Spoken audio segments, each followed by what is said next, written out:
Before we dive into this jaw-dropping story of entitlement, manipulation, and ultimate justice, make sure to hit that subscribe button and turn on notifications so you never miss another unbelievable HOA showdown. Because what you're about to hear will leave you stunned, shaking your head, and maybe even cheering at the end when karma comes crashing down.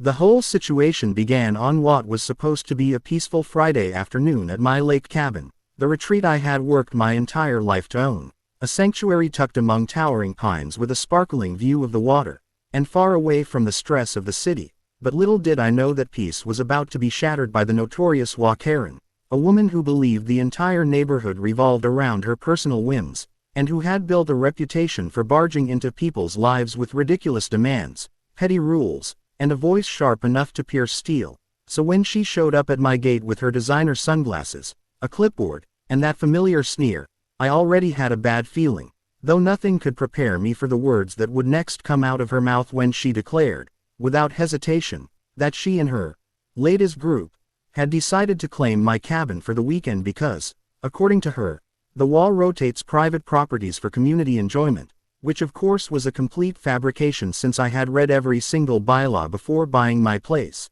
and I knew no such rule existed. But Karen didn't care. She never did, because rules only applied to others in her world while she made things up as she went along. So I calmly told her no, that this was my private cabin, not a community clubhouse, and if she wanted to rent a lakeside cabin, she could go through the proper channels like everyone else. And that's when her face flushed red like a kettle about to boil over, her voice rising as she accused me of being selfish, hostile, and a bad neighbor. But when I stood firm, she crossed her arms, pulled out her phone, and with dramatic flair announced she was calling the cops, claiming I was illegally denying HOA access to property, and that I was verbally harassing her, which made me laugh because the only harassment happening was her uninvited demand to take over my home. Yet I didn't know the storm that was about to unfold once the flashing lights pulled into my driveway 20 minutes later, sirens cutting through the quiet lakeside air, because the officers stepped out expecting to deal with some kind of domestic disturbance, only to find Karen crying crocodile tears, clutching her clipboard,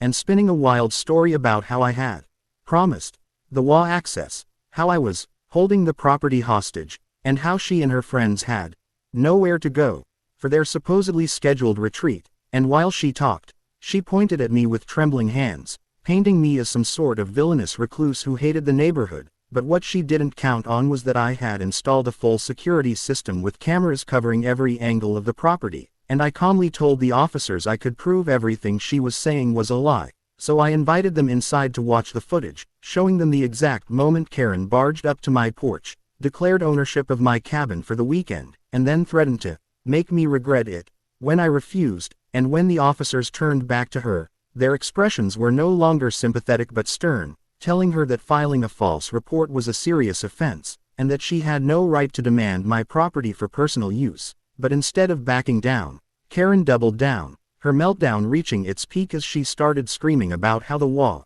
ran everything in this community, and how the cops worked for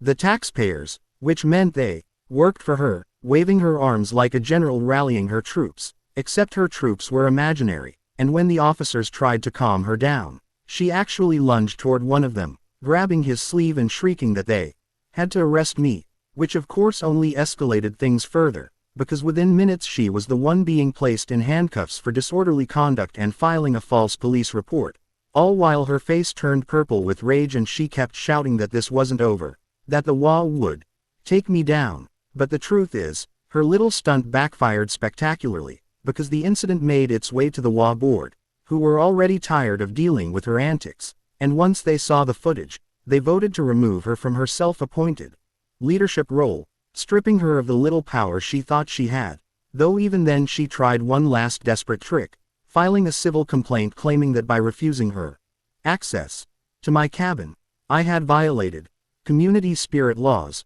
which of course don't exist anywhere outside her imagination. And when the case was laughed out of court, she finally faded into bitter silence, her reputation destroyed, her influence gone, and my cabin forever safe from her greedy grasp. But the entire ordeal left me with one important lesson. Entitlement knows no bounds. Some people will push as far as they can if you let them, and the only way to deal with them is to stand firm, gather evidence, and refuse to bow to their imaginary authority, because at the end of the day, truth and proof will always overpower lies and theatrics. And as I sat on my porch that Sunday evening watching the sunset reflect across the lake in hues of orange and gold, I realized Karen's meltdown had only made me appreciate my little cabin even more, not just as a retreat from the world but as a symbol of standing up to bullies no matter how loud, dramatic, or entitled they may be. And if you ever find yourself in the sights of someone like her, remember this story, remember to stay calm, gather your proof, and never hand over your peace to someone who didn't earn it,